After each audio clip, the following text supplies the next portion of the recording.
ഇപ്പോൾ P K Kunhalikutty മാധ്യമങ്ങളെ കാണുന്നു. എൻ്റെ തത്സമയ സംപ്രേഷണം ഇതിലെല്ലാം ഉണ്ട്. ഇനി അതിൻ്റെ സാങ്കേതികത്വം തൂങ്ങി സമുദായങ്ങളെ തമ്മിലടിപ്പിക്കുന്ന ഒരു സ്റ്റാൻഡ് അത് ദയവിചാരിച്ച് വാർത്താമാധ്യമങ്ങൾ അതിനെ പ്രോത്സാഹിപ്പിക്കരുതെന്നാണ് എൻ്റെ അഭിപ്രായം.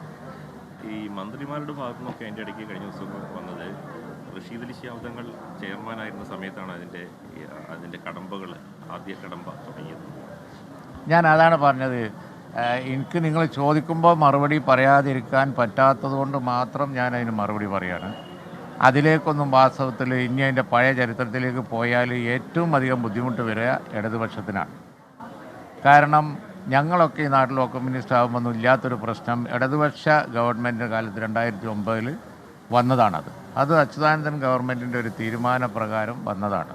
അവരാണ് നിസാർ കമ്മീഷനെ വെച്ച് ആ കമ്മീഷൻ റിപ്പോർട്ടിൻ്റെ അടിസ്ഥാനത്തിലാണ് അത് പിടിച്ചെടുക്കണം, ഏറ്റെടുക്കണം എന്നൊക്കെ തീരുമാനിച്ചത് ഇടതുപക്ഷ ഗവൺമെൻറ്റിൻ്റെ കാലത്താണ്.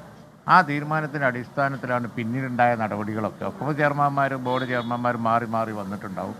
അസംബ്ലിയിൽ പലരും ചോദ്യങ്ങൾ ചോദിച്ചിട്ടുണ്ടാവും. അതൊക്കെ ഉണ്ടാവും. അതൊക്കെ കാരണമായത് ഈ നിസാർ കമ്മീഷൻ റിപ്പോർട്ടാണ്. ആ നിസാർ കമ്മീഷൻ റിപ്പോർട്ട് നിങ്ങളൊന്ന് അതിൻ്റെ കാര്യങ്ങൾ വാർത്താമാധ്യമ പ്രതികൾ പഠിച്ചാൽ മതി. നിങ്ങൾ പഠിക്കണം.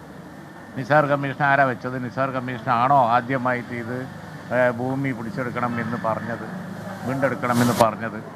ഇത് കൊടുക്കപ്പെട്ടിരിക്കുന്നത് ഫാറൂഖ് കോളേജിനാണ്. ഫാറൂഖ് കോളേജ് എന്താ പറയുന്നത്? ഇതൊക്കെ നിങ്ങൾ പഠിക്കണം. അതാണ് ചെയ്യേണ്ടത്. ഞങ്ങളിപ്പോൾ മുസ്ലിം സംഘടനകളുടെ യോഗം ചേർന്നിട്ട് രമ്യമായി അത് പരിഹരിക്കണം. അതിന് സർക്കാർ മുൻകൈ എടുക്കണം. അതിന് എല്ലാ സംഘടനകളും യോജിക്കാം എന്ന് പറഞ്ഞതാണ് വാസ്തവത്തിൽ മുനമ്പം പ്രശ്നം പരിഹരിക്കാനുള്ള ഏറ്റവും നല്ല മാർഗം. ആ മാർഗം മുമ്പിൽ വെച്ച് സർക്കാർ അതുമായി മുന്നോട്ട് പോകണം. ഇടയ്ക്ക് ഓരോരുത്തർ ചെയ്യുന്ന ഓരോരോ പ്രസ്താവനകൾ അത് വെച്ച് കേരളത്തിൻ്റെ സമുദായങ്ങൾ തമ്മിലടിപ്പിക്കുന്ന ചേരിതിരിവുണ്ടാക്കുന്ന പരിപാടികളാണ്. വാർത്തകൾ നമ്മൾ വാർത്താമാധ്യമങ്ങൾക്ക് ആവശ്യമാണ്. ഞാൻ നിങ്ങൾ കുറ്റം പറയുന്നില്ല. പക്ഷേ ഇത് അതിനുവേണ്ടി ഉപയോഗിക്കരുത് എന്നാണ് എൻ്റെ റിക്വസ്റ്റ്. ഈ തെരഞ്ഞെടുപ്പിലാണ് ഇപ്പോൾ എല്ലാവരും വിഷയമാക്കുന്നത്. തെരഞ്ഞെടുപ്പ് കഴിഞ്ഞാലും മുസ്ലിം ലീഗ് പി കെ കുഞ്ഞാലിക്കുട്ടി സംസാരിക്കുകയായിരുന്നു. വാർത്താമാധ്യമങ്ങളെ മുൻപത്തെ വർഗീയമായി ചൂഷണം ചെയ്യാൻ ശ്രമം നടത്തരുത് എന്ന വളരെ പ്രധാനപ്പെട്ട ഒരു പ്രസ്താവന കൂടി പി കെ കുഞ്ഞാലിക്കുട്ടി പറയുന്നു. വിവരമുള്ളവരാരും അത് ചെയ്യില്ല എന്നുകൂടി താങ്കളോട് ഞങ്ങൾ മറുപടിയായി പറയുന്നു.